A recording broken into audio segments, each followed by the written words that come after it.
दीपक Kulshreshtha, principal Ayurveda college Rewa, constipation के नाम से जानते हैं। इसमें कब्ज के नाम से भी इसको हम जानते हैं। तो एक्चुअल में कॉन्स्टिपेशन या कब्ज या विबंध होता क्या है? तो इसमें constipation is a problem with passing stools. Constipation generally means passing fewer than 3 stools a week. यानी कॉन्स्टिपेशन सामान्य रूप से किसको बोलते हैं? जब हफ्ते में 3 बार से कम मोशन पास करे तो वो कॉन्स्टिपेशन की श्रेणी में उसको रोग कॉन्स्टिपेशन के रूप में हम जानते हैं। जब कम से कम हफ्ते में 3 दिन से कम स्टूल पास करे तो इसके कारणों में हम देखें कि कारण क्या क्या इसके हो सकते हैं। तो मुख्य कारणों में इसके है लेक ऑफ डाइटरी फाइबर। खाने में फाइबर डाइट का कम होना या नहीं होना, जो कि आजकल फास्ट फूड वगैरह हम खाते हैं तो उसमें फाइबर नहीं के बराबर होते हैं। तो मैदा जैसे में अधिकतम आइटम फास्ट फूड के जो मैदे से बनते हैं तो उसमें फाइबर नाम की कोई चीज़ नहीं होती।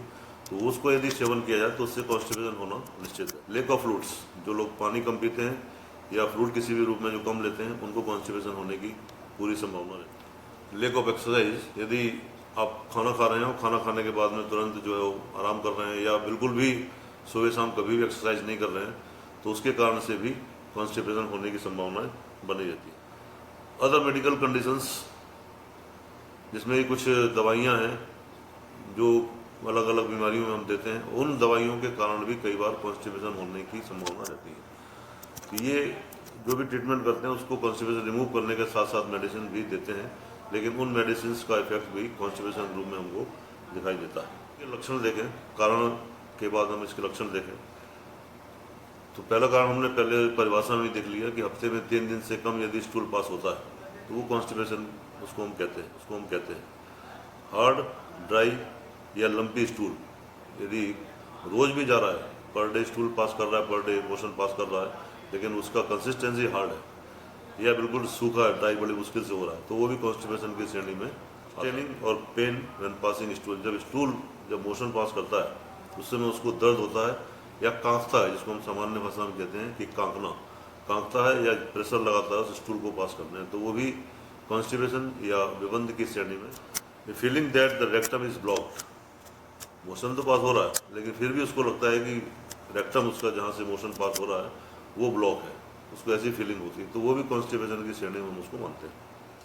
The need is to finger to pass stool, कई व्यक्ति ऐसे आते हैं हमारे पास जो कि बोलते हैं कि बिना उंगली डाले स्टूल पास नहीं होता, तो ये भी कॉन्स्टिपेशन की श्रेणी में आता है। ज़्यादा तो रोज है लेकिन वो अपने आप भी पास नहीं होता, जोर लगाने पे भी पास नहीं होता, उसको उंगली या फिंगर जब तक कि वो एनल कैनाल में नहीं डालता है तब तक उसको स्टूल पास नहीं होता है, तो वो भी कॉन्स्टिपेशन की श्रेणी में हम उसको। प्रिवेंट किस प्रकार से कर सकते हैं, किस प्रकार से हम इससे बच सकते हैं, या हो जाता है तब हम क्या कर सकते हैं, बताए गए हैं वो है eat lots of high fibre foods, यानी आपके फूड में प्रतिदिन के फूड में फाइबर डाइट होना आवश्यक है। जैसे कि सलाद ज़्यादा मात्रा में खाना, हरी सब्जियां खाना, भाजियों का सेवन करना, या आटा जो हम सेवन करते हैं बाजार का आटा बिल्कुल भी सेवन नहीं करना, गेहूँ पिसवा के सेवन करना और उसको भी छानना नहीं है, बिना छाने हम सेवन करने के लिए मरीज को बोलते हैं, जिससे कि उसके जो छिलके होते हैं गेहूँ के, और यदि उसमें चने का आटा यदि मिक्स कर लिया जाए तो वो और अच्छा रहता है, उसको भी छानना नहीं चाहिए। बिना छाने के हम रोटी बनाने के लिए मरीज को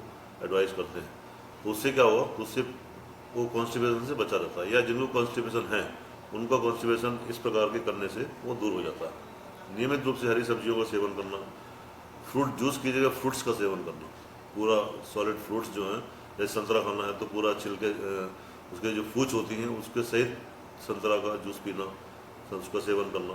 अनार खाना है तो अनार के बीज सहित सेवन करना, अंगूर खाना है तो अंगूर के रस की जगह अंगूर का ही पूरा का सेवन करना। तो ये पूरा का पूरा फ्रूट, सॉलिड फ्रूट जो है वो उसको हम सेवन करने के लिए मरीज को बोलते हैं, उसमें फाइबर भी चला जाता है। होल ग्रेन्स फूड, मतलब पूरी का पूरा सेवन मरीज को करने के लिए बोलते हैं। प्रोसेस्ड फूड कम से कम सेवन करने के लिए मरीज को बोलते हैं, या जो व्यक्ति है या सामान्य हेल्दी व्यक्ति हैं उनको भी हम एडवाइस करते हैं कि मीट, डेयरी प्रोडक्ट और प्रोसेस्ड फूड जो होते हैं मार्केट में जो बने बनाए फूड मिलते हैं उनका कम से कम सेवन किया जाए, या न करें तो ज़्यादा अच्छा है। तो हम लोगों को यही सलाह देते हैं कि फास्ट फूड का सेवन न करें, यदि करना ही पड़े तो साथ में अधिक मात्रा में सलाद का सेवन करें, पानी ज़्यादा पिएं, फ्रूट काफ़ी मात्रा में सेवन करें, जिससे कि आपको कॉन्स्टिपेशन होने की संभावना कम हो जाती हैं, और यदि हो जाती हैं तो इन उपायों को करने से कॉन्स्टिपेशन रिमूव भी हो जाता है। इसके अलावा हम कुछ और उपाय कर सकते हैं, जैसे एक्सरसाइज करना, अमलतास का काढ़ा पिलाते हैं, गुटकी का सेवन कराते हैं, ये सब घोल की भूसी समान रूप से हम पानी में घोल के उसको व्यक्ति को पिलाते हैं। ये कुछ सामान्य उपाय हैं जिससे कि कॉन्स्टिपेशन को हम रिमूव कर सकते हैं। लिवर प्रिपरेशंस, लिवर को स्टिमुलेट करने के प्रिपरेशंस होते हैं, वो हम कॉन्स्टिपेशन रिमूव करने के लिए, तो जो ड्राई स्टूल हो चुका है वो ड्राई स्टूल को निकालने के लिए वहाँ पर फ्लूइड होना जरूरी है। तो फ्लूइड एनिमा के रूप में हम फ्लूइड उसको पेशेंट को एनल कैनाल के थ्रू डालते हैं, जिससे कि उसको स्टूल सॉफ्ट होकर बाहर निकल आता है। तो ये रही कॉन्स्टिपेशन की जानकारी। यदि कॉन्स्टिपेशन नहीं होगा तो हम कई बीमारियों से बचे रह सकते हैं, ये देखा गया। थैंक यू वेरी मच, धन्यवाद।